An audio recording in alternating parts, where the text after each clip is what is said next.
team et bienvenue. On se retrouve pour un format à la cool, une grande première sur la chaîne. Je vais vous raconter des histoires. Aujourd'hui, on se retrouve avec les procès les plus bizarres de la restauration et tu vas voir que franchement, il y a des gens, ils manquent pas de culot. Alors dis-moi en commentaire à la fin laquelle tu trouves la plus bizarre.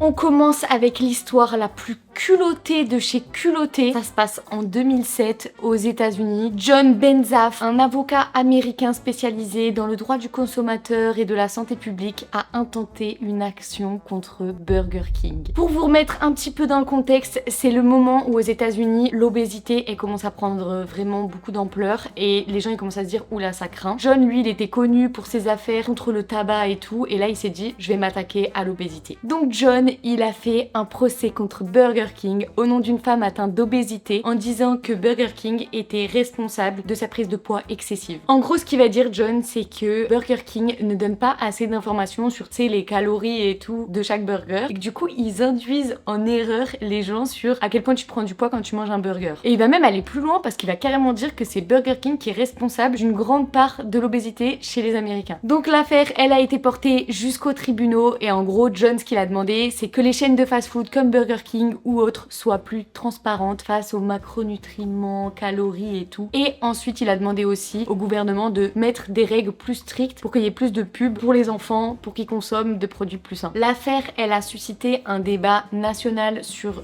la responsabilité des grandes chaînes de fast-food comme ça dans la santé et tout. C'est bien parce que ça a dû faire bouger les choses et tout. Mais en 2008 le juge a rejeté la plainte de John en estimant que il n'y avait pas de lien assez fort entre la publicité de Burger King et la santé de la plaignante. Affaire suivante.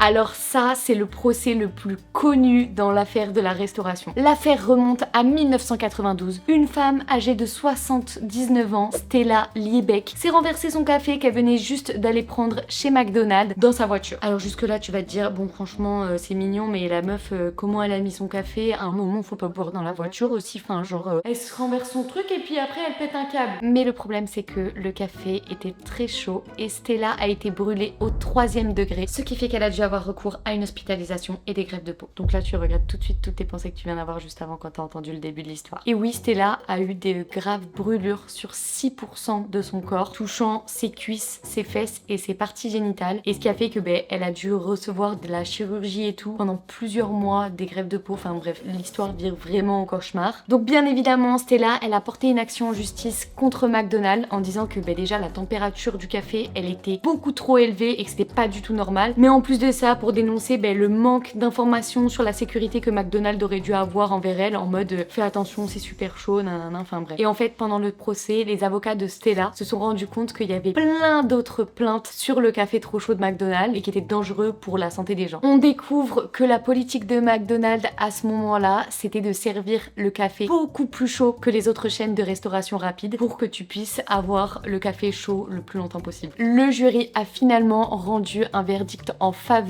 de Stella, en vrai bien évidemment quoi, en accordant 640 000 $ de dommages pour compenser toutes les blessures qu'elle a eues. Et attendez la suite, vous êtes pas prêts, 2,7 millions de $ en dommages intérêts punitifs en gros pour punir McDonald's du manquement qu'ils ont eu et tout avec elle. La fin de l'histoire exacte, on n'a pas tous les détails parce qu'en gros apparemment il y a eu un accord à l'amiable donc on sait que voilà, il y a eu une somme qui a été versée, on connaît juste pas le montant exact. Affaire suivante.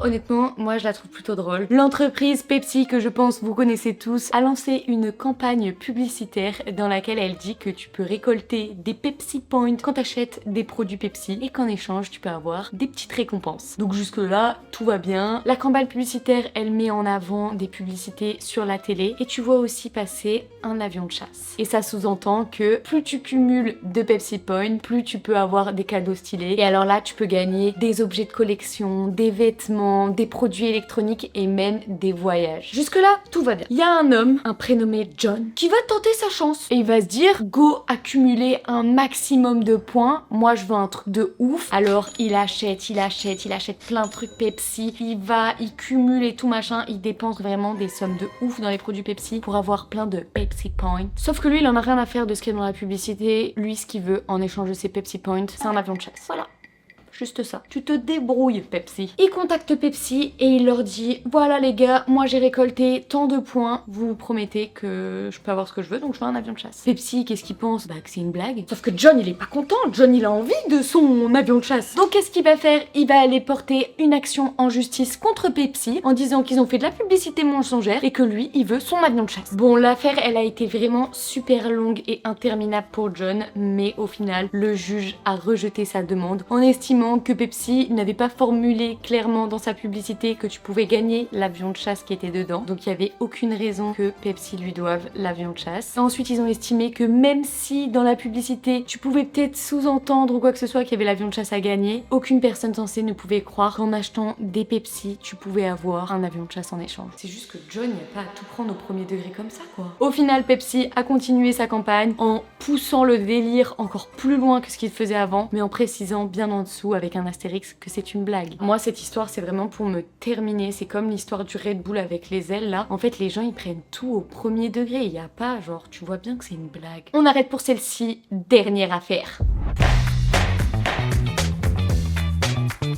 Ah non mais celle-là, elle me dégoûte. Encore une fois, cette affaire se passe aux États-Unis parce que sinon ce serait pas drôle. Ça se passe en 2005. Une femme prénommée Anna Alaya va avec son mari dans un restaurant appelé Wendy's et ils vont se prendre un petit chili. Tranquille, ils sont là. Jusque là, tout se passe bien. Sauf que Anna, pendant qu'elle mange son chili, elle découvre quoi dedans? Un doigt humain.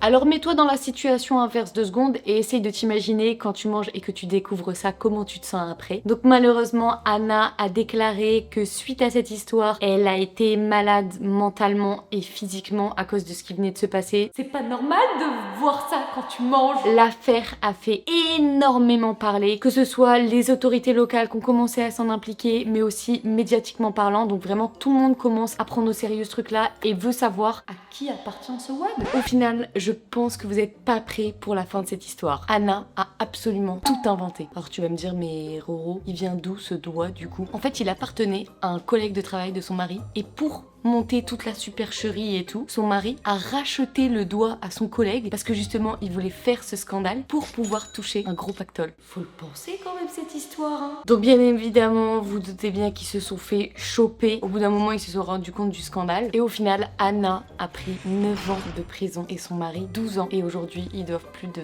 21 millions de dollars à Wendy's. Franchement, je vous recommande pas du tout de faire ça, hein. C'est déjà la fin de cette vidéo. Franchement, des histoires comme ça les gars, j'en ai un paquet. Alors si t'as kiffé, lâche ton meilleur pouce bleu, abonne-toi et dégaine la cloche pour ne rien louper parce qu'il va y en avoir encore plein qui vont arriver.